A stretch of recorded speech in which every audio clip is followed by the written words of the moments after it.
Well, good evening, ladies and gentlemen. Welcome back to another exciting episode of Down the Wrestling Rabbit Hole, where if you've ever argued about wrestling at 2 a.m., paused a match to analyze a referee's slow count, or fallen down a YouTube rabbit hole from a storyline from 1984, congratulations, you'll fit right in here. So let's grab your steel chair, ignore the rules, and dive headfirst into Down the Wrestling Rabbit Hole on the Lariat Podcasting Network. And joining me each and every week is my faithful tag team partner, the universally known, the nationwide heartthrob, the original chick magnet, Mozart Fontaine. Mozart, how you doing, brother? How are you?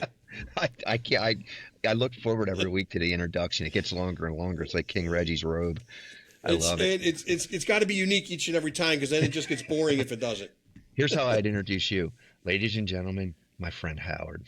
See, and joining us tonight, we have a very, very special guest, Mozart, all the way from Bear City, Vermont. It is the one and only Colt Johnson. Colt, welcome to the show, brother. How are you? Thank you for having me, boys. I'm having a good time. I'm on the pod. We're feeling good. Let's start talking about random stuff. How's that sound?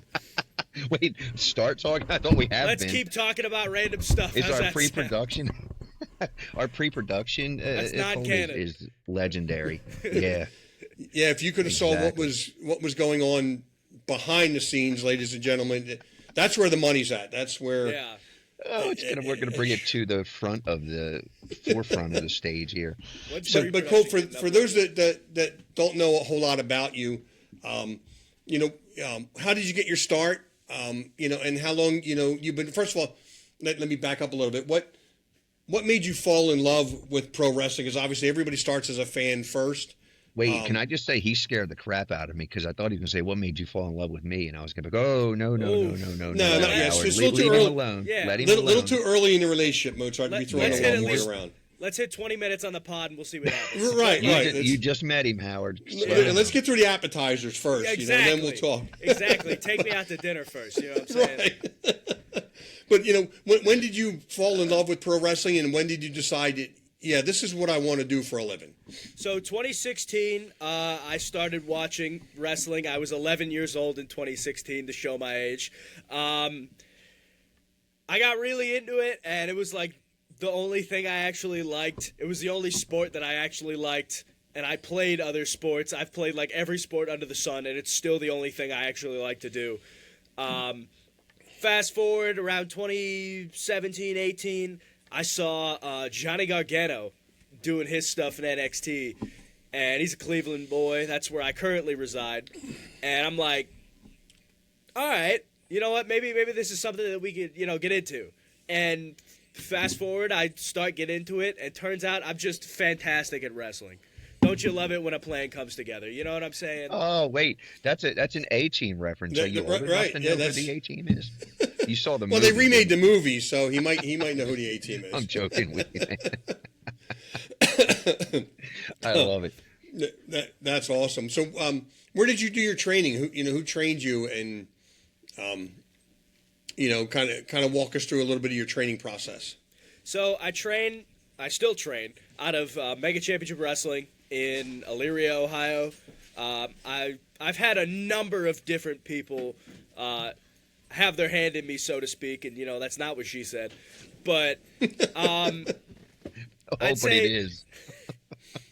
I'd say my three biggest trainers were guys by the name of Brandon Xavier, who currently runs Mega Championship Wrestling, Chris Cole, who trained him, and Dio Salvador, who I've become dear friends with over the past several years.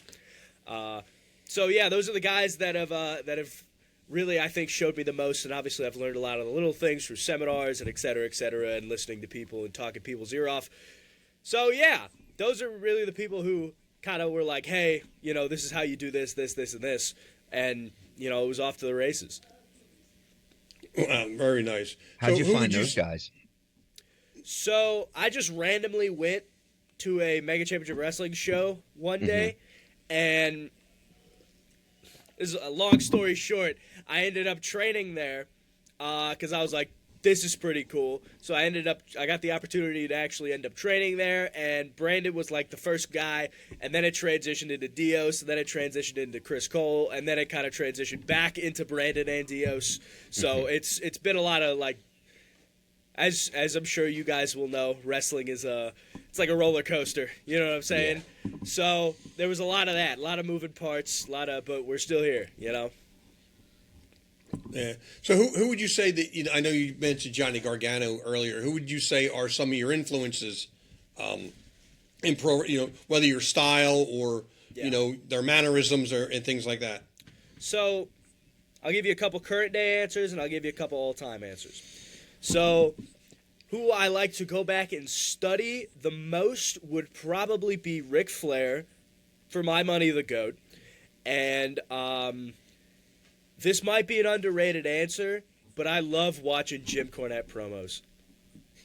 That dude could talk his ass off, and he still can. He's still entertaining. It's incredible. He's still entertaining. Now, I get real captivated personally by the guys that can talk. You know what I'm saying? So like an LA Knight, MJF, guys like that. I really am those are my dudes. You know what I'm saying?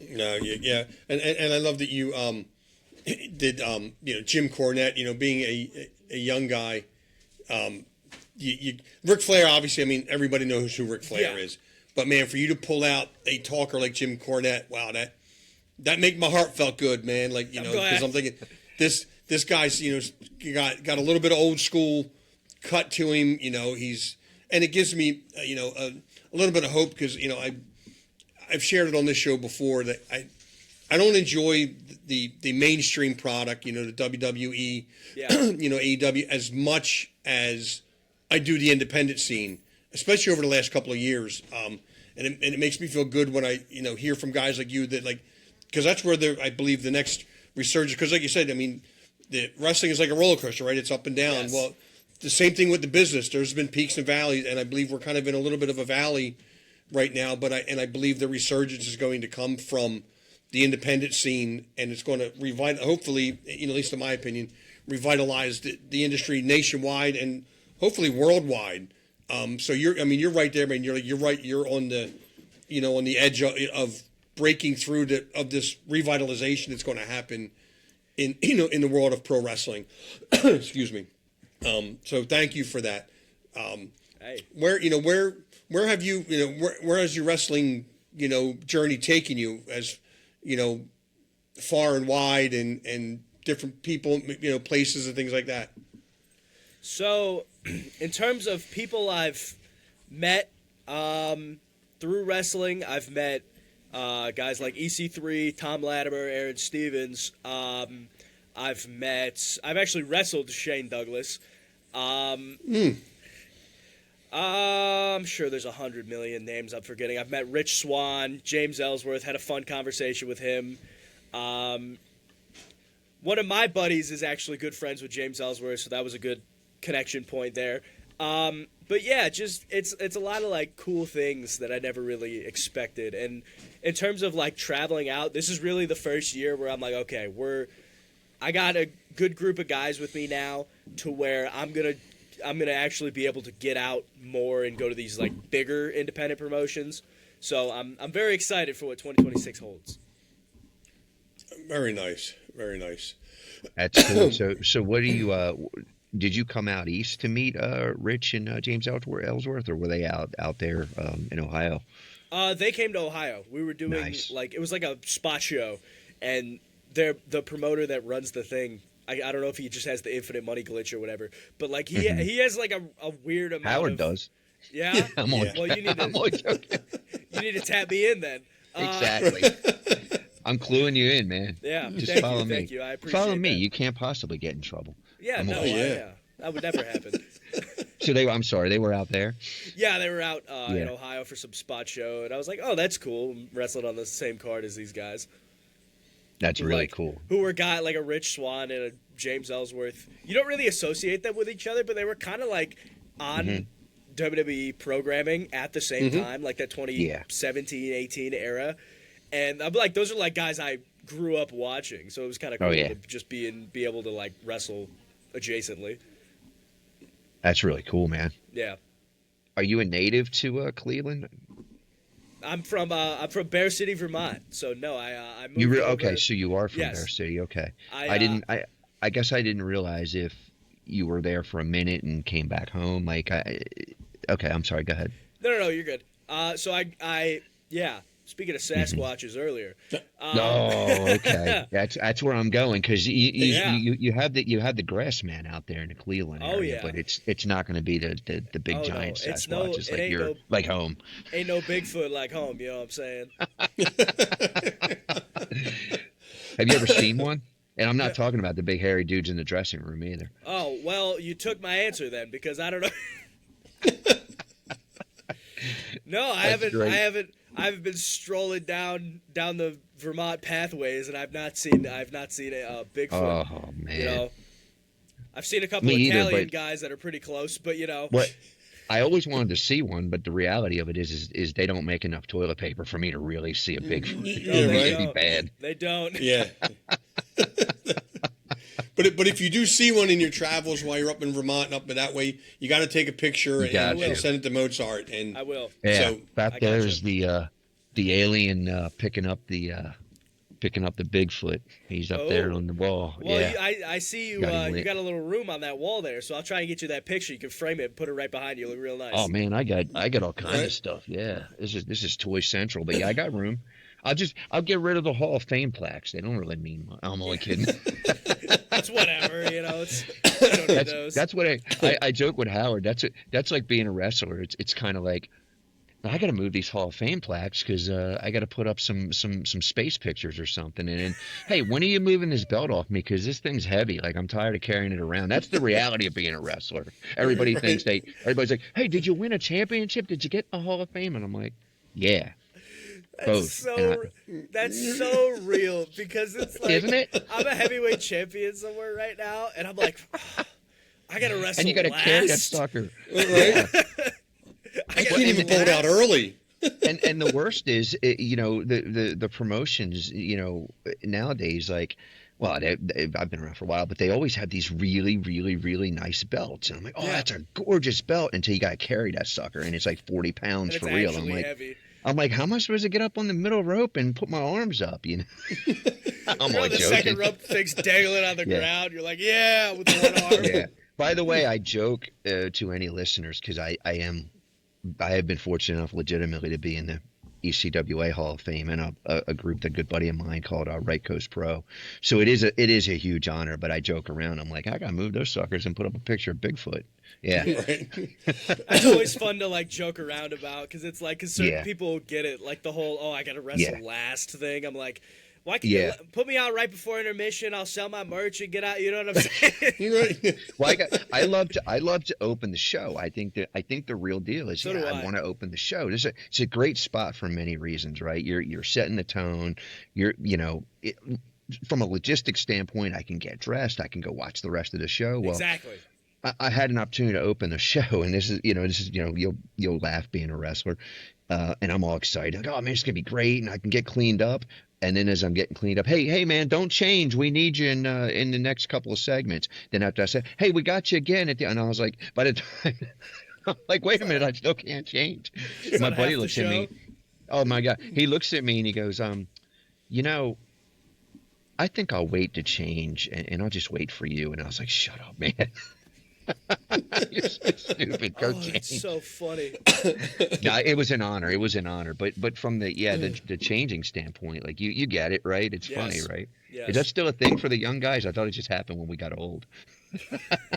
I swear, every now and again, it probably happens once every 2 weeks, I will get a dream.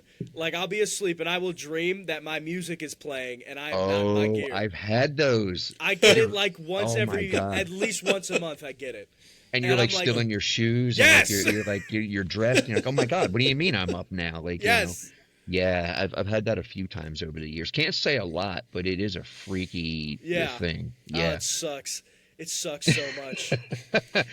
Howard has these dreams where he's trying to get some roast beef out of the pot and he chokes on it. Wait a minute, that wasn't a dream, was it? That was my near-death experience. Colt. Like, I literally had a near-death experience. I was dying. Was not. And yes, I was. I was choking to death. You stopped at a stoplight. You weren't dying. You got to still obey the law, Mozart. You can't break the law. Good point. Come on, man. And gotta help me out. I'm Give me laying in something. a hospital bed, and I take a picture and let Mozart and Steve, who I thought were friends of This mine, did not happen. like, You should you know, never. getting some sympathy. Hey, man, what's going on? Blah, blah, blah. And I'm like, Yeah. man, I choked on some roast beef. I did, and that was like, happens. 6 months ago, Colt, and I still haven't Not lived gonna it live down. it down. Still You're not going have to. not. Man, Like, I had a That's near-death fantastic. I experience. can't believe. You know And- what? Give it up. You know what I'm saying? Yeah. Good for you. I'm glad. Good for you, man. I'm I glad you made survived, it through bro. that traumatic experience of choking See? on roast beef. One guy, Mozart, That's one also guy not what she understands. said.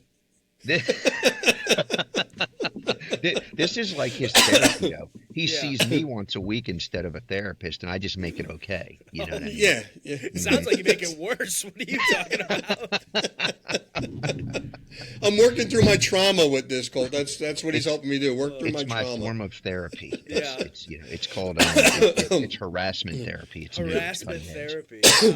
Wow. Well, it's my not next harassment if you business like it. So We're politically correct on this show. It's not bullying. It's harassment therapy. Yeah, You can yeah. be all right yes, about it. yes, it's harassment therapy. Yes. Yes. So Colt, take us through your your pre-match rituals.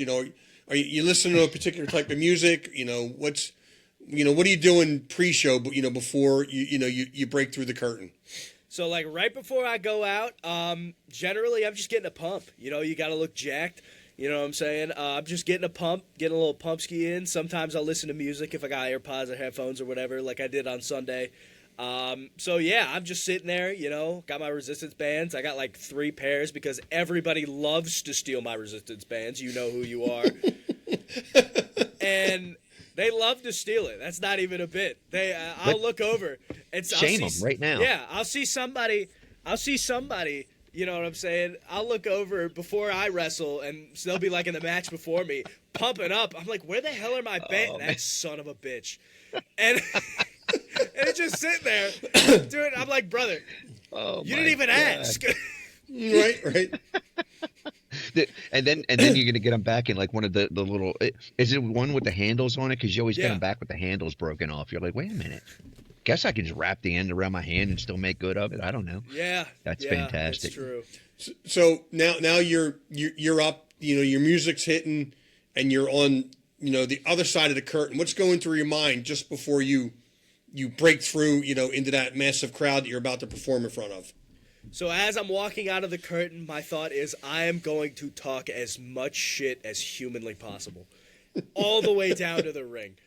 It's just I'm talking. I'll say anything as long as words are coming out of my mouth. It's fine.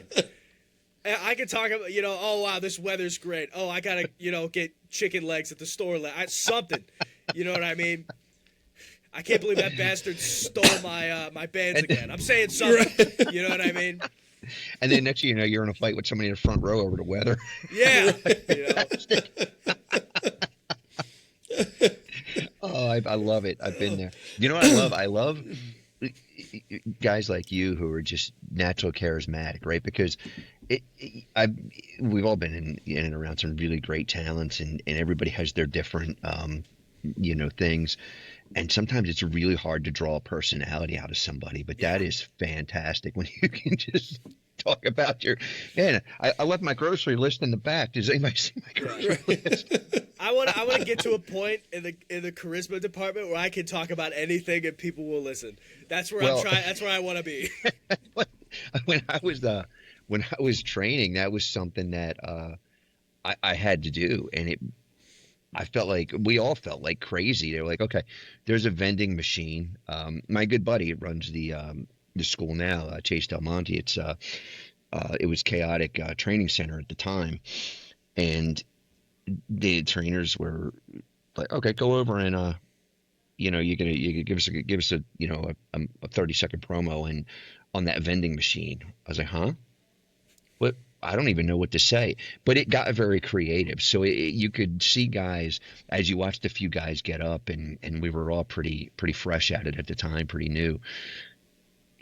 To develop that, just talking about anything, and it was funny because we had happened to be one of the instructors it was a camp that we were doing for the weekend was Dr. Tom Pritchard, and he was talking about just walking into a hardware store and making up the name of something. and making up some phony name and walking up to the people that work there and being like, hey, do you have the Gizmo gadget? You know what that thing is, and he's like, the Gizmo gadget, it's on TV all the time. Like, you see it. Yeah, the thing you fix the sink with. And then they take him over to the sink department. He's like, no, I don't mean the sink. I mean, it was not the sink. What's that other thing? And you change. And they would just like, legitimately just try to work this poor warehouse worker. And I was like, for I no kind of reason want at to do all. that for no reason at all. Yeah, for no reason. And I kind of wanted to do that, but I never did. I got to be honest with you. That sounds like fun. I know what I'm I doing think I'm tomorrow. going to. Yeah, you're going to Lowe's tomorrow, huh? Yeah. I need that, what you call it, down on aisle 17. The thing that fixes your. That plunges thinger the bobber. sink. Yeah. In Howard's day, they'd be going to ask for the ShamWow. Hey, you got that ShamWow? Right, yeah, and with the ShamWow, It's right. over there. Yeah, it's right up there at the top. Where's the ladder at? So that I love that, man. I love the charisma. I actually before because we'll next thing you know we're going to be talking about Bigfoot and abductions and UFOs and have you ever seen a hair on a trail? Did I had a chance to see an older match. I guess it was an older match years, maybe probably within the last year or so. And I loved that when you came out to like this really like upbeat, like country music. Like tell the fans a little bit about what your persona is, because I know what I gathered, but I want to hear like you tell the fans, and I'm gonna see how right I was. Well, now I want to hear what you gathered, because that will. What I gathered was, and I was, my job. And I was telling Steve, our producer, he's okay, by the way. He's the okayest producer you'll ever find. Yeah, he's fine. But yeah, he's all right. He's so. Yeah.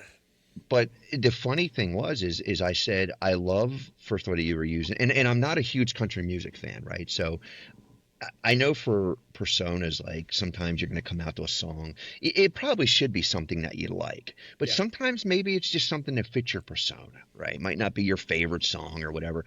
And I'll give you an example. We went through the entire independent scene went through a phase for a while where they would be 150 pounds soaking wet, and they'd come out to the most badass death metal song you've ever seen. And it's like, wait a minute, you're not the Road Warriors or like Demolition. Like, what are you doing?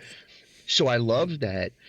The upbeat country music, it wasn't like a poor, like, oh, my dog got ran over type of song. It was upbeat, and I didn't gather it. I'm like, okay, well, it's country music, but I didn't gather cowboy. I almost got a Doc Holliday Southern gentleman type of like feel from you. Like, it wasn't like the typical stereotypical, I'm gonna, be a cowboy and, have chaps and a vest and, a lasso when I come to the ring, which is fine. But it was fresh for me because I'm like, oh, okay, this is cool. I just more got like maybe like a harder edge ranch hand type of feel. Like, I wouldn't say cowboy, but I got a real, Midwest Southern feel out of it. That's what I loved. It wasn't that stereotypical type of, oh man, here he comes, country music. Oh, there's the hat, there's the piece of straw, there's his straw out of his mouth, everything that's stereotypical, right? Like Stan Lariat Hansen, except he probably did lasso a few cows at some point. Who knows? Probably. But that's what I liked. What's the vision? Was I close? I never really wanted to. I didn't want to be everybody else. You know what I mean?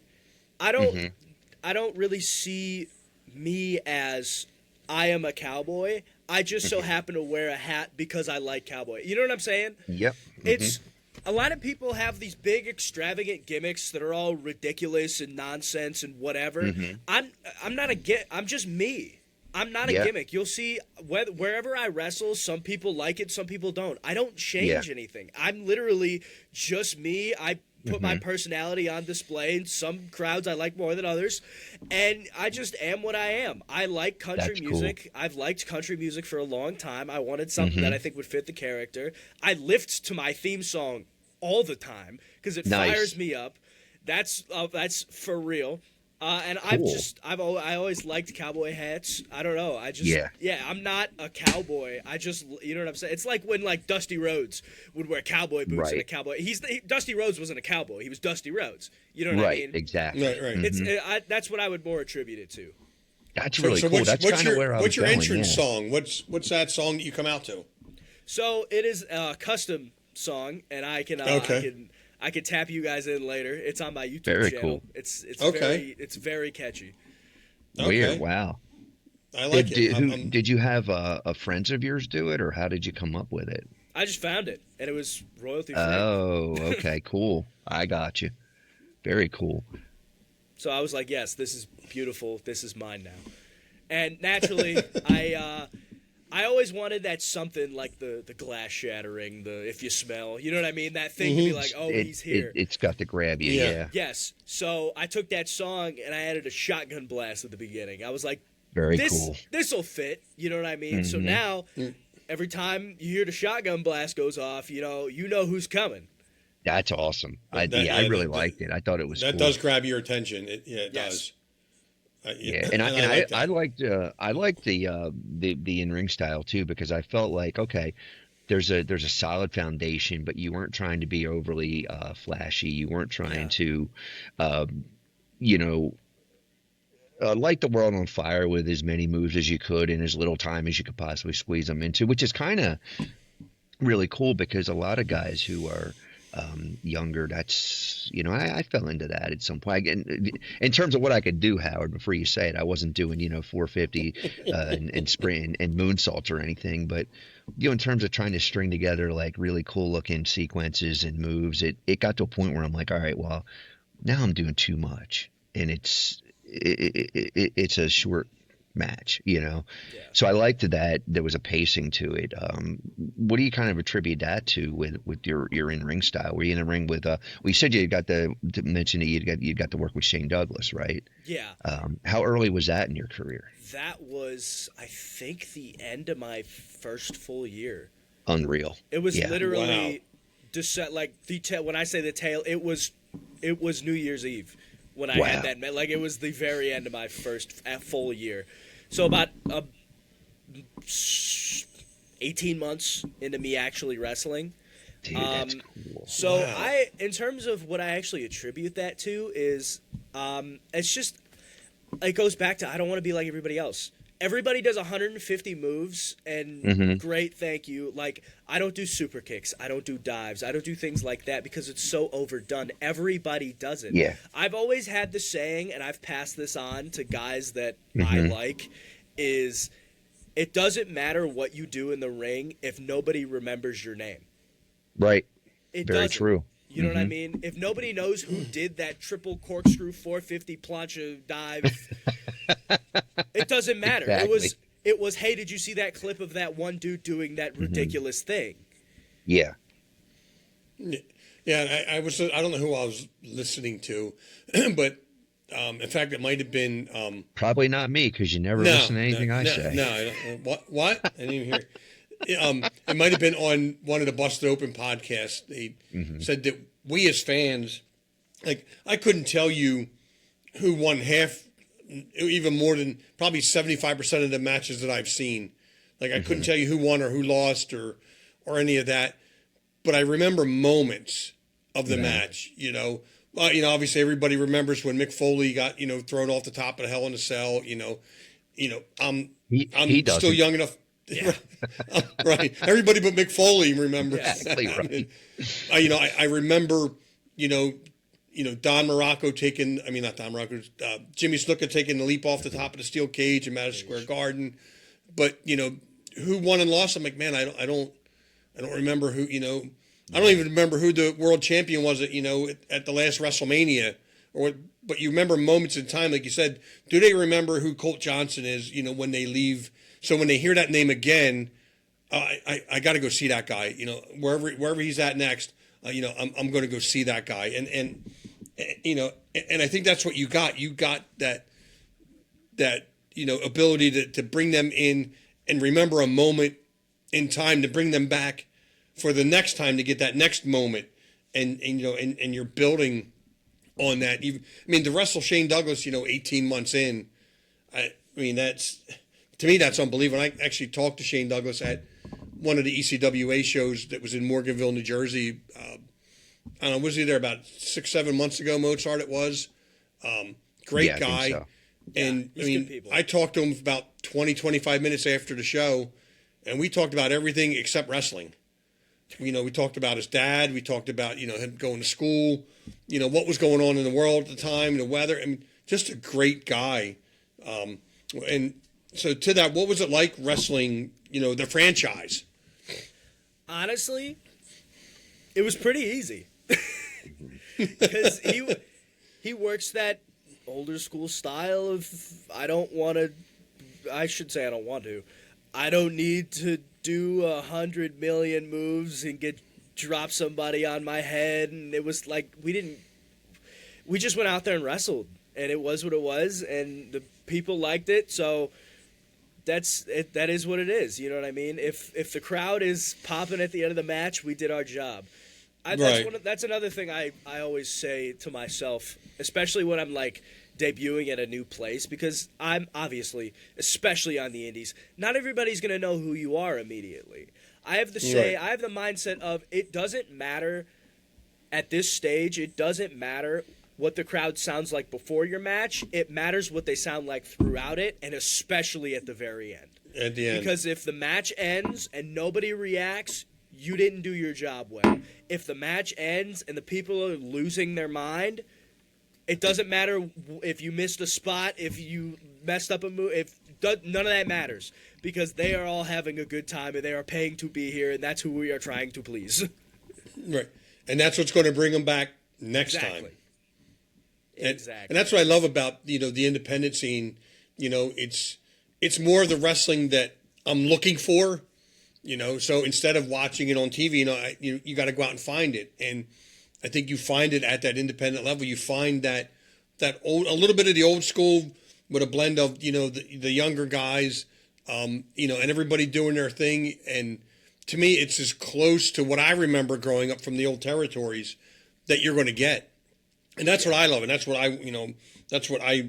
like I said, I went looking for, and I found, and I enjoy it. And, that's why I believe that this resurgence is going to come from, the independent level from all over the country, just in my opinion. And I think there's a certain freedom that the independent, I know that there's a certain freedom that we get on the independent scene that you will never get in any TV-based promotion, because they have an agenda, for lack of a better word. So every match has an agenda, every, persona, every character, every minute of TV time has an agenda. So as one of my original trainers, I had the pleasure of training under Jim Kettner, who is the founder of East Coast Wrestling Association, started the Super 8 tournament, and he brought in, as his in-ring trainers, Glenn Osborne, who was the old school ECW, Eastern Championship Wrestling, Tri-State Wrestling, so very Philadelphia-based, really instrumental. And then he had Lance Simon Diamond, who is still working in wrestling in some capacity with Billy Corgan and NWA, as I understand it. But Lance had told me one time, I called him Lance Simon Diamond. He had told me one time, have fun now while you're on the independent scene, because once you if your aspiration is to get a job and to do it full time and work on TV, it's a job at that point. Yeah. And I didn't really know what he meant, because I've only done shots, like, TV or whatever, but I've never been under contract. And I think that knowing what I know about some of the guys that are, it's stressful. It's high stress, man. Like, it's not always as fun as the fans might think when they're watching that on TV. So to Howard's point, when you go out on the independent scene, you're going to get a little bit more artistic freedom. Yeah. Now, sometimes that's not a good thing, because you might end up with the 30-minute promo and nobody wants to hear 3 minutes of it. You might get the hour-long match that should have been over in 8 minutes. But I think if the promoter is reputable and the guys are professional, then for the most part, you can steer away from that. Yeah, what's your experience with that?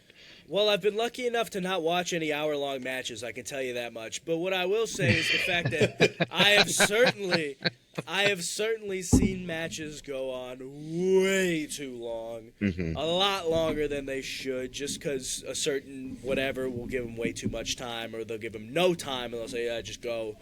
Yeah. Then that's a whole thing. I've heard promos ramble on and on and on, and they'll repeat the same thing over and over again, and It's yeah. I mean, everybody's seen it. If you've been around the indie scene, unfortunately, not all.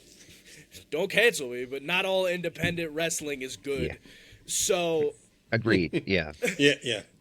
so yeah, we've all been there and we've all seen it. A lot of the guys are new too, so I mean, you can't really blame them for that. It's just you got to grease the wheels a little bit and get to it. And once everybody figures out what they're doing, then it's great. Because obviously, I would want everybody to be really good at everything, and that way, if everybody was like equally good at everything, promo, mic, charisma, whatever, then there would probably be more than 3 national television wrestling shows.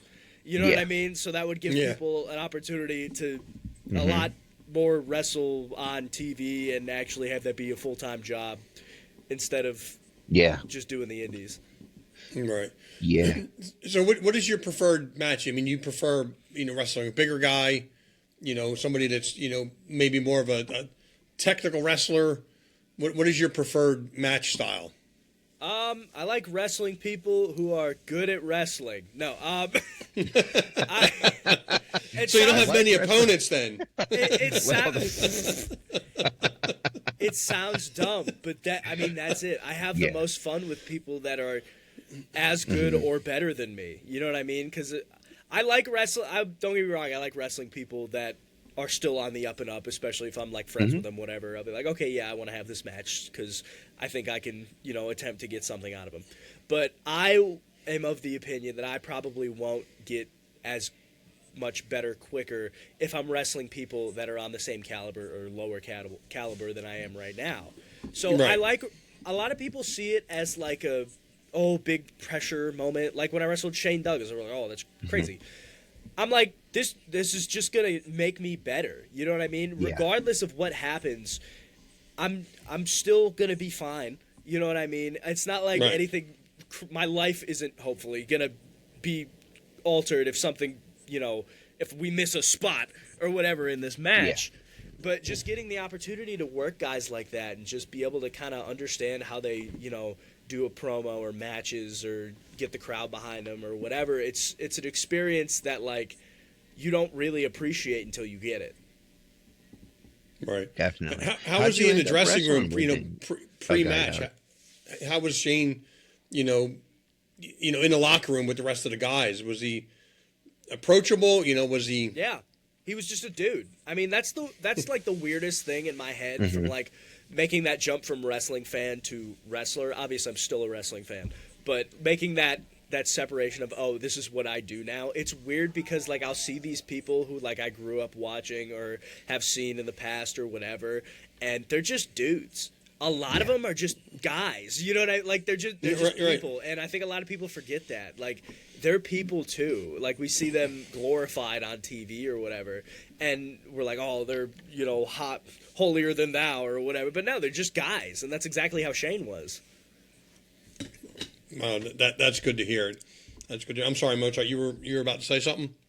No, I was just wondering how you got the position to work with him. Was there a plan to bring him in, or how did you end up with the matchup? So my head trainer, Brandon Xavier, he was supposed to wrestle Shane Douglas, and him, I won't give him credit often because we've had our differences, but I will say this. He very selflessly said, why am I wrestling Shane Douglas? This does nothing for me. Because, I mean, it's not like he doesn't have aspirations to go further. You know what I mean? He's just trying to give back at this point. And he's like... Sure. And he tells the promoter of this place that he was supposed to wrestle, he's like, let me bring in one of my guys to wrestle him who could actually learn from him. And I was lucky enough to get that opportunity. That's really cool. Oh, wow. Yeah. That's awesome. Yeah, I think that there's it's out there. Unfortunately, it's probably few and far between, but I think there are guys like that who will look out for their people and help out their students. So that's really refreshing to hear, man. That's cool. He's definitely one of them. Yeah, that's awesome. What did you learn? That was one of those matches where the biggest thing I took away from it was you just got to have fun with it. You know what I mean? It's like you said, it's excuse me. A lot of the time it's like you put a lot of pressure on yourself, and you know, it is what it is, and you just go out there and you just gotta have fun. Because if you have fun, chances are the fans will also have fun. You know what I mean? If they see that you're having a good time, a lot of the times the fans will reciprocate that feeling. Oh yeah, that's really cool. Yeah. That's funny. I have not had a chance to meet Shane yet, but I was curious when you were walking around in the the dressing room and you're obviously putting together your matchup. Was he the type of guy who's like, hey kid, I'll see you out there? How involved was he ahead of time, or was it like, hey, just follow me? We had our finish. That was it. We knew fantastic. I love it. We knew where we. I love working that style so much. Yeah. Oh my gosh, it's so much more fun because it's like, especially if your wrestling instincts are good, which mine aren't like perfect by any means, but I think they're pretty solid. So I mean, I say wrestling instincts. Just listen to the people. If the people are reacting to what you're doing, continue to do that or do something similar. If they're not, do something else. So that whole match was literally just, we're gonna go out there, and we're gonna see what happens. So I really wasn't even nervous because I was like, it's not like I'm gonna forget anything. There's nothing to forget. Yeah. Right. And I think with a marquee match like that and a guy who has his stature and his name, again, you touched on it earlier, that's really all you need to do. Yeah. He doesn't have to put together, nor do you, some, multi-star classic that's going to be raved about, in magazines, because that's probably not the crowd you're in front of, I would imagine. Yeah, and especially, not to offend Shane if he's listening to this, he's not exactly spring chicken anymore. Sure, yeah. Like, he straight up told me in the back, he was like, I got a bad knee. I'm like, say no more. I'll avoid your knee.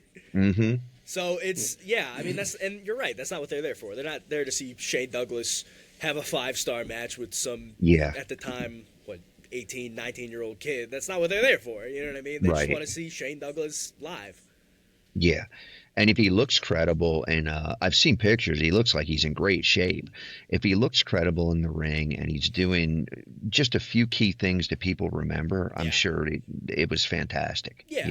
It was, like, it wasn't a 5-star match by any means, but the people were into it. So in my book, it's better than a 5-star match. I don't understand. I'll be the first one to criticize. Like, I don't know what a star rating is. I'm like, what? How do we determine? It's so like, arbitrary. Is it how many flips? Is it how many arm locks did I get out of? Did I have the people involved? Like, that's when people say that. Like, I know what it means. I know it means a very good match, but I'm like, how do we really rate a match? Because theoretically, the card should have a little something for everybody. You should have guys that could maybe work that style, and then guys who are going to brawl, and then guys who are going to straight wrestle, and somebody who's going to do a mix of things, somebody that's a complete character. Yeah, that's what I like anyway. I think it's also a thing of, like, to get into the star rating thing. It's like, first of all, for like the main one or whatever, it's one guy's opinion. It doesn't really actually matter. It doesn't, I know. Honestly, I'm of the opinion that, like, if you're going to rate matches, why would you not do the same thing for, like what would be, like, a 5-star promo or a 5-star segment? You know what I mean? Because there's so much different more to styles wrestling. of matches. Yeah, there's so much more to wrestling than just matches. So I'm like, if you're going to do that, at least do it across the board. And you're right. Everybody likes different stuff. Like, maybe what I would think to be a 5-star match isn't what you would think to be a 5-star. So it's all just subjective. So really, it's one funny, man's opinion doesn't really matter. And it's great to debate it. Like, it's one of the cool things when you get into the dressing room and you start talking about vintage matches. Like, what did somebody like about it? Who's great? You mentioned, you thought that, Flair was the GOAT.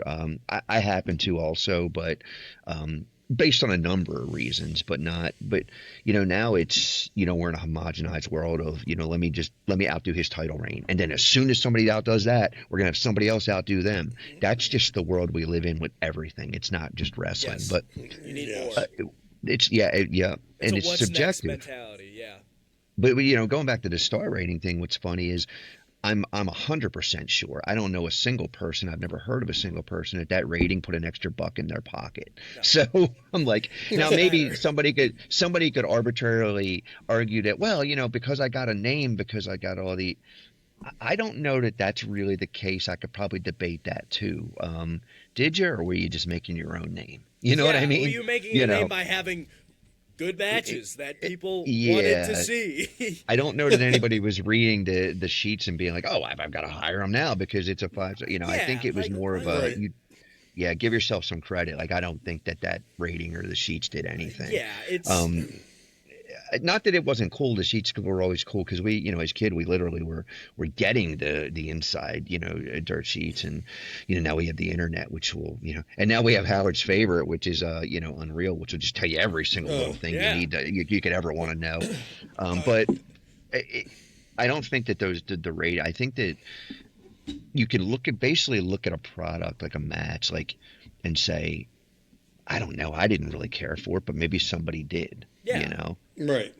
I mean, it's like you said, Mozart, that ice cream mentality. I like vanilla. You like chocolate. Maybe like pistachio. I've heard that so much. Me like too. it doesn't mean Yeah. that pistachio is terrible because I happen. It's just not my flavor. But I do think with that of the pulling back of the curtain. I mean, I've been watching wrestling 45 plus years. I never want to know kind of like backstage. I never want to go back there. I enjoy hanging out with the guys after the show. I don't want to really talk to them before the show. I want to find out, hey man, what's going on? Because the fan in me wants to react like that 8-year-old kid in me reacted when he first saw wrestling. That's the reaction that I want at almost 55 years old. I want to be like, oh, or like, yeah, man, I can't believe he did that. Because I want my reaction to be natural.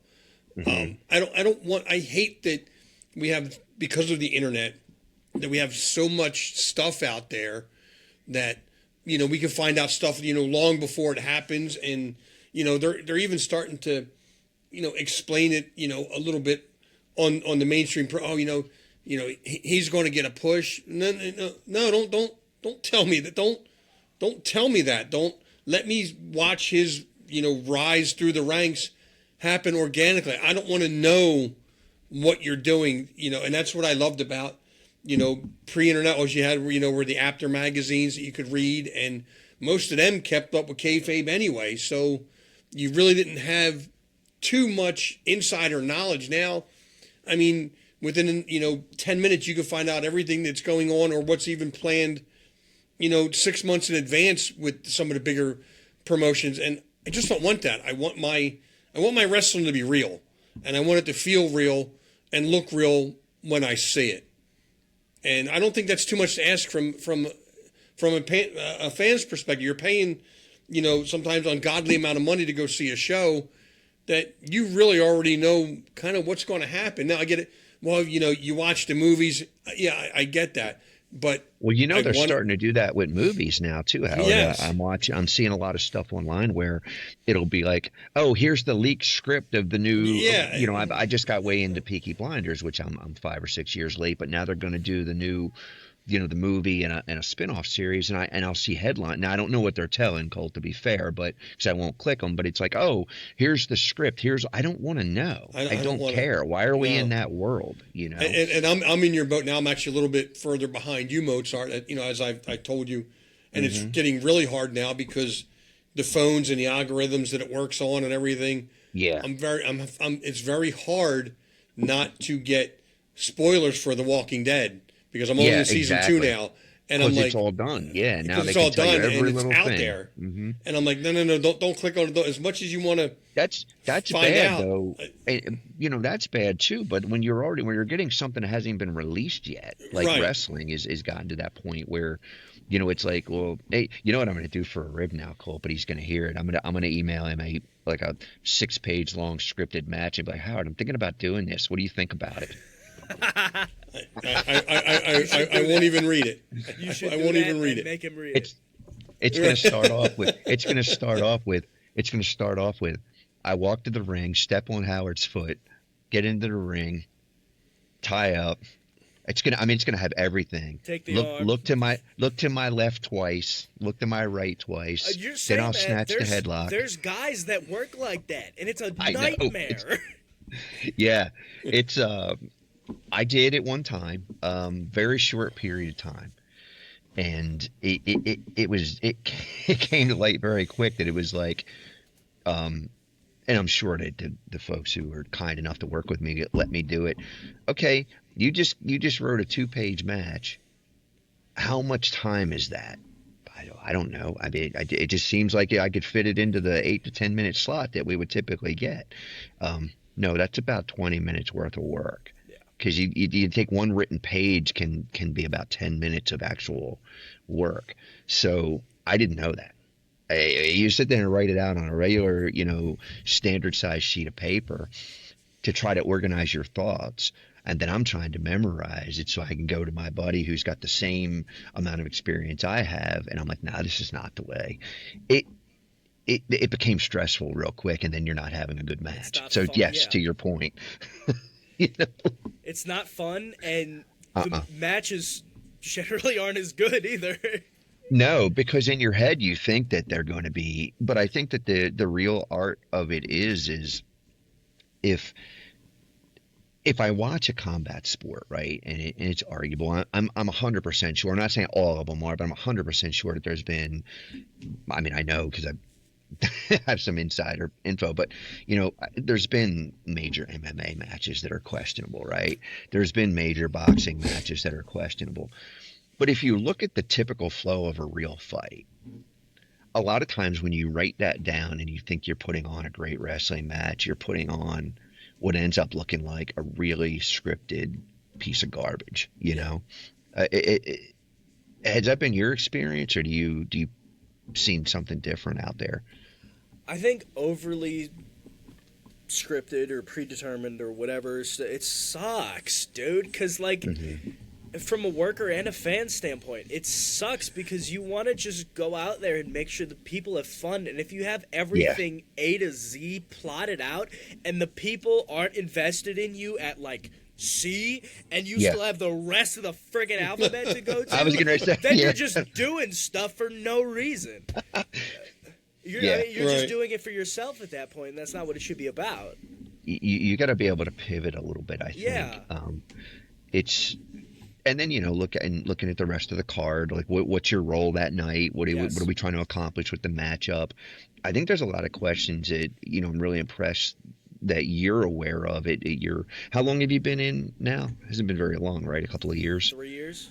3 years, right? So that's pretty remarkable because, at 3 years, a lot of times, especially now, I don't think guys are working as much as say they did maybe in the old territory days of when the indies first became independents and people were working, 3-4 nights a week and really supplementing income with it or close to making some real money. At 3 years, a lot of times you see guys that are still doing, because they're only comfortable scripting a match, which is okay. But at the same time, once you've done one and you see, okay, this is a cookie cutter flow, I got to do something different because now even if you're scripting a match in your head and pen never goes to paper, because I think it's good to write down ideas, but I just think that when you're dependent on the ideas, the fun for me is showing up and meeting somebody like you. And I rarely ever have anything concrete in mind. What are you thinking when you walk into a building? Do you, and who you're working? Do you typically just think, let's see where we're at. Let's feel it out. And it also, I understand it's going to depend on how much you know ahead of time too. Like maybe the booker called and laid it right out for you, and now you just have to paint inside the lines. But do you typically go in with ideas, or do you wait to hear what your opponent has to say? I'll generally have some semblance of an idea as to what I want to do, but I'm of the opinion that the best style you can work is have a structure of beat points you want to hit, and it shouldn't be, all right, we're going to lock up. I'm going to take your head. I'm going to give you a headlock take. First of all, I don't want to remember. I couldn't remember that. Yeah. I'm so glad you said that. I don't want to remember all that anyways. I'm trying to tell Howard that. It's like some guys are like, they're like, well, I'm going to look, because I made the joke about, well, I'll look twice this way. I'm like, I don't need you to tell me that. Just go out there and work. Yeah, dude, let's go wrestle. Let's do... These are I didn't mean to interrupt you. No, but you're good. That was funny you said that. These are a couple ideas I would like to do. If I don't get all of them in, okay, and it is what it is. You know what I Yeah. mean? You just go out and make sure the people are having a good time. That's all it is. Yeah. Right. So what's your finisher, Colt? How do you finish a match? What's your go-to? So my go-to, I have 2 main and a couple like ones I'm testing out, which I won't share yet because I haven't revealed Okay. them, and I've never seen anybody do them. Howard So- will take them on Howard likes No, to take that's it, all right, that's all right. but he prefers to take it on a bed of nails with some fire. Yeah. Right, through a that's how fish you like tank. it. Gotta add the That's fish a good tank. idea. Yeah. That's a good It's the idea. best. Yeah. So I got 2. Essentially, one of them it's like a reverse DDT, right? I call it the 6-shooter. It's a reverse DDT. Okay. And I will grab them and then spin them into a normal DDT, but with them still being here, if that makes sense. Yep. And then I have another one, which is kind of like an F5, but instead of on my shoulders, it's like a Mark Henry's World's Strongest Slam setup. And then I'll cool. throw them into a flatliner. So those are the 2 Okay. I do most frequently. Pretty cool. So yeah, those are fun. I like doing them. Yeah. And I've never Yeah. seen Very anybody nice. do them like commonly. So I'm like, yeah, I'm doing these. There you go. Yeah. So Mozart, I was just, doing a little shopping while you guys were talking because you I'm you sure really you didn't were. need me. Did you get And- some roast beef? No, I think I'm. Be careful. Hey, be careful. Yeah, I don't choke think- on the air because I'm gonna laugh you right to the hospital. I think I found my T-shirt, and I wanted to you run find? it by you guys before I bought it. Shoot. And on the front of it, it says, "Let me get it right because I don't want to screw this up because I'm live on TV." It You says seriously went "unprofessional shopping, egomaniac" on the front Wow. of it. Yeah, That's you you. like that one? That's you. I Yeah. like that one. You like that There one? you go. Well, you can purchase one. You can purchase. Where, as where, many where as can I you want. purchase that, Colt? Where can I get that if I wanted to get that? So I have 2 Shameless avenues. plug, by the way, Mozart. Yeah, shameless plug. plug. I have 3 avenues you can I'm get following these you. shirts from, right? That and any other Colt Johnson merchandise. You can go. Mm-hmm. You can get them at any live event that I'm actually at wrestling. You can get them on. I have a Brainbusters Tees site. Cool. And I also have my own website. If you go to ColtJohnsonPro.com, you can get any sort of T-shirt. You can see any of my matches. Go there, and it's your one-stop shop for everything Colt Johnson related. So if you would like that T-shirt, go to any of those avenues, and you can get you an Unprofessional Egomaniac T-shirt. And the other one, I think Mozart to be right up your aisle. I think I'm going to get it for you. Is I like it Johnson Do it. style. Yes. Oh, I'd a wear good it. one. I don't care. That's a good one. That's a good one. Listen, I'll wear it right into the Waffle House when we start a fight with the waitress. You know. That's great. But in Mozart, we've come to the part of the show, and of course, since Colt We don't mentioned have a Jim- format. Don't talk about parts of the show. What are you It's about talking that about? time. I'm trying.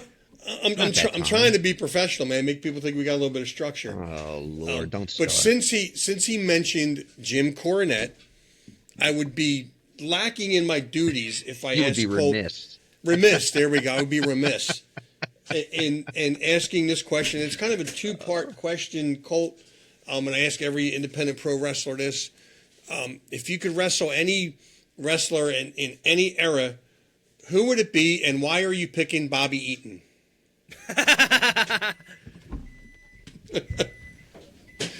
That's pretty funny. He does not give you a choice. I have I to do. wrestle It's Bobby. only one. No.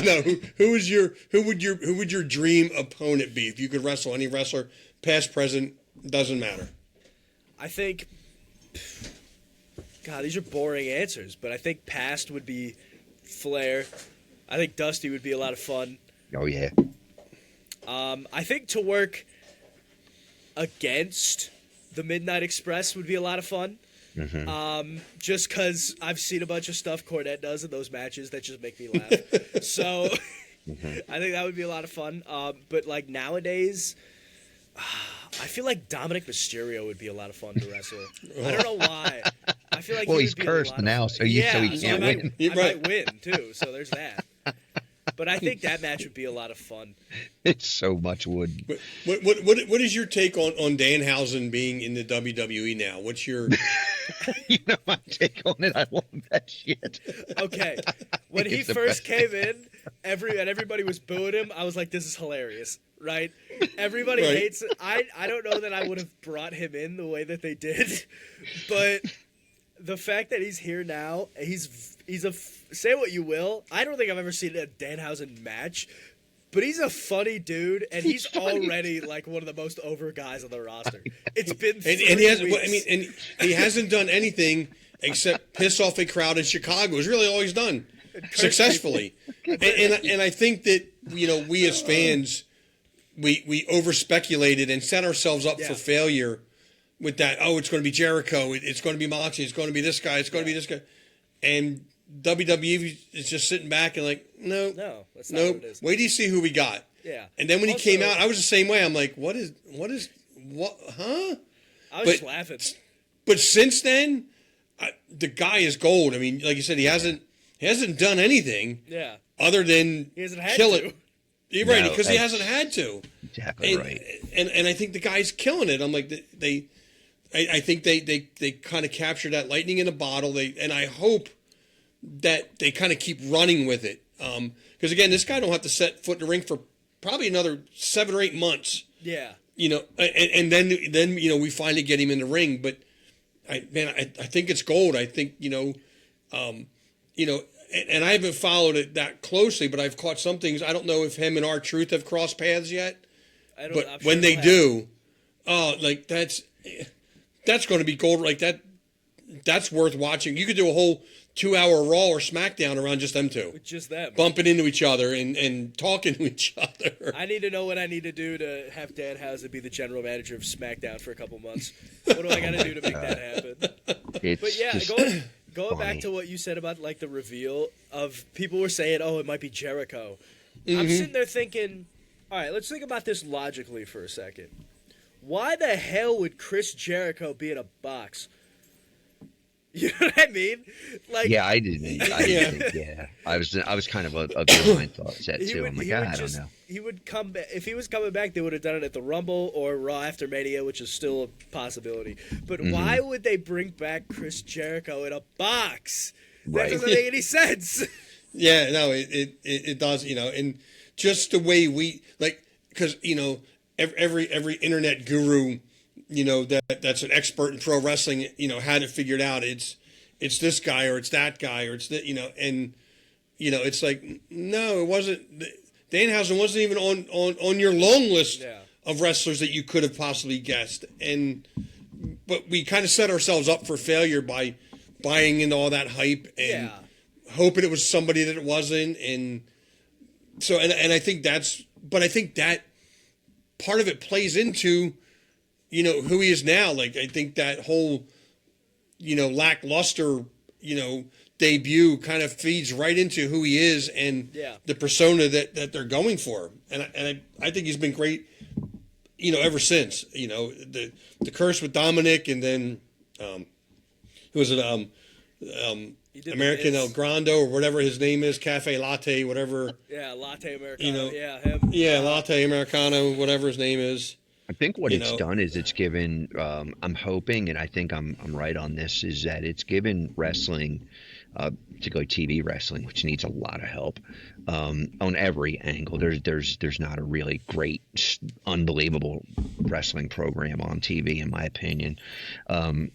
It gave it a shot in the arm because I think what's getting really old with the crowd. I don't think I know. Just from my experience and also just polling people, you know, literally even, you know, kids, not everybody in the world can be a tough guy.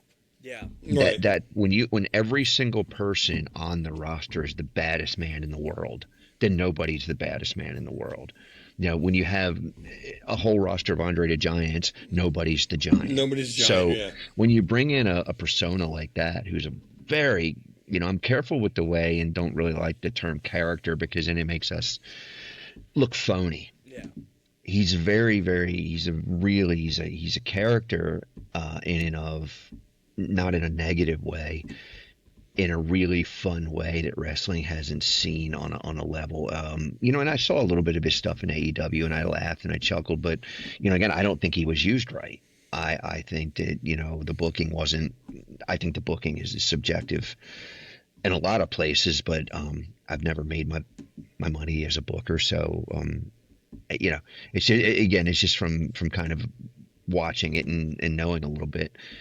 I love that he's different. Yeah. And that they can do different things with him. Like, for example, you can't take any other person on that roster and not put him in the ring for, I don't think it's going to be that long before he gets in the ring. But if it is 6, 7, 8 months, there's nobody else that they can do that with and keep them somewhat credible. Right. Because they're not built for it. Again, everybody, even the women, are billed in some way, shape, or form as the toughest thing you've ever seen. And it's like, okay, we don't have any diversity, and here I am sounding like a corporation. We're going to have diversity, you know, but I'm talking about diversity in the persona types. You know, we don't have a Colt Johnson, and we don't have a somebody else on the card. We've got a bunch of people who are really, really, really, really, really, really, really close to each other with a little bit of a different twist. Or, I mean, right even down to half the move sets are exactly the same, which blows me away that somebody lets that happen. I'm like, whoa, how does that happen? That was not a thing years ago. It was like you'd almost get fired for duplicating a move set of somebody that was even a little bit more tenured than you are. Right. So I think with him, with Danhausen, what I'm loving is that I just don't know what to expect. I just know that I'm going to be entertained. Yeah. Yeah. No, absolutely. Yes. Yeah. You're going to get your money's worth out of the ticket with, you know, if he's on the card. He's going to bring something.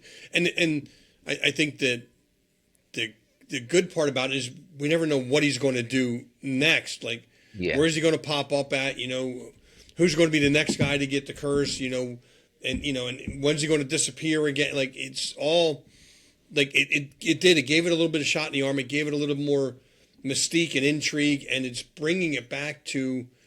Oh, now I got to tune back in because I want to see who Danhausen, you know, curses next, or you know what happens, because I wasn't tuning in before. I just wasn't. Fantastic. Yeah. You know, What I love too, Howard, is we talked about believability too. It's like, okay, maybe as a kid, here's the really cool thing about it. As a little kid, you might be you're 5, 6, 7 years old, like, oh my God, he really cursed him. As us, we could just be like, you know, as an adult, you could say, man, he really psychologically got in that dude's head. You know? Right, yeah. You know, he talked him into that loss. That's what I liked about the curse, the fact that, like, everybody on the roster is kind of treating it like, what is this dude doing here? Like, who is this, and what is his deal? And the curse is kind of up for interpretation, right? Like, it's not like they're selling it like, oh, he's actually cursed, he's gonna lose every match, he's gonna die. Like, Dominic Mysterio could have just lost to Penta. You know what I'm saying? Like, that could have just happened. Like, there's no actual, like, merit to him being cursed. That's exactly right. I also saw a pitch that I thought was very funny. He cursed The Miz, and The Miz gets cursed, and he starts winning because he's been losing so many matches. I was like, that's hilarious. Do that, please. That's so funny. I wouldn't doubt that. I would be so entertained by that. Dude, you know? Mizhausen would be crazy. It's got to happen. I need that tag team. But well, he's trying to get him to what was the angle? He's trying to get him to mentor him. Yeah. That's why he cursed him. Yeah, he was pissed. He said, "You're done, buddy." Oh my God! Yeah. But I was. Those are some of my favorite stuff to do, where you had the credibility in the ring. So we get in the ring from bell to bell. You're going to have a wrestling match, or you're going to brawl, or whatever. But outside of the ring, like, bring your persona, be entertaining with it, you know. I saw in the matchup that I saw with you, like, you know, you went outside of the ring, you crack open a drink, and you're just out there BSing, and then, you know, you blatantly get yourself DQ'd. Like, it's like, okay, I buy that, because there's a personality, you know. Now there's. And I don't know anything about, you know, what the story was or anything, but now you could come back for another match, because now you purposely got DQ'd. It wasn't like you were even in trouble. You just turned around like, I'm done with this dude, pop, you know. Right. That's a different way to do a disqualification. There's so many different ways to take you name any finish that you want. There's so many different ways to set that up for interpretation. I love that you said interpretation. What's when you're putting together a match, this just came to my mind, because I think that I've done this instinctively, and most of the guys that I respect and learn from do. When you find out the finish, do you get a thrill out of kind of getting, because I know I'll sit there and chuckle and I'm like, yeah, that's what we're gonna do. Okay, cool. I can't wait to pull this off. Do you kind of get that little thrill when you're putting that together? Yeah, the way I like to do my matches. I'll kind of see what's at the end and then just work backwards. Because at the end of the day, that's arguably the most important part is the finish, right? Especially it really is. from Yeah, the Booker's standpoint of this is what I need you to do. Okay, that's fine. We can do this. I'm going to do it to the best of my ability, and then we will work backwards to hopefully build to that being a satisfying finish. Yes, that's really cool. I love that. I love that. But I think we need to start winding it down a little bit. Colt, it's been a pleasure. Great Likewise. having you on. Where can the fans check you out again? Your merch links again, and where can they track you on social media, and where you're going to be in the next couple of weeks coming up. So, you can follow me on Facebook, Colt Johnson. It's the verified one. Instagram, Colt _45 _Johnson. It's also the verified one. Colt 45 Johnson on TikTok. Look up Colt Johnson Wrestling on YouTube. You will see my YouTube channel. It will have my beautiful face on it. If you go to buckedup.com and you use code Colt45Johnson at checkout, it can save you 10% off of your entire order. That's fantastic. Nice. That was the drink that I blasted over Brother's head. It was a Bucked Up. Little shameless plug there for me during that match. Wait, so you have your own? You get your own energy drink? I don't have my own energy drink, but I am a brand ambassador for a widely known energy drink company. Get out! Yeah. Wow. Wait, Howard, how come I don't have sponsors? What's wrong with you? Because you need energy first, Mozart, and then True. you need charisma, bro. You need charisma. Yeah. That is fantastic. Listen, where was that? We've got where the did peanut. that voice come from? We've got the peanut gallery chiming in here. If you're sending me emails, dude, it's because I'm not on my email right now. I'm interviewing an esteemed guest, a colleague. Oh, well, thank you. Somebody who's carrying the business forward. I get the important questions though before we let you go. We told you we talk a little bit of wrestling, but where do you land on aliens? Do you think that aliens are real? Good question. I'd almost be. I know this isn't exactly an original take, but I'd almost be more worried if aliens didn't exist. That's what I'm saying. Look, we got to bring him back, Howard. Like, it's just unbelievable. He just solidified it. I'm like, how do you honestly think? And then people are like, well, there's not even space. And I'm like, what do you mean about space? People went there. I'm like, what's wrong with you? I've never heard that one. Yeah, people are crazy. It's like, I mean, you can't have this vast universe. And who knows, there's probably multiverses, and no other life. Come on, man, What about Bigfoot? Is Bigfoot a thing? Where do you land on that? It's a good question.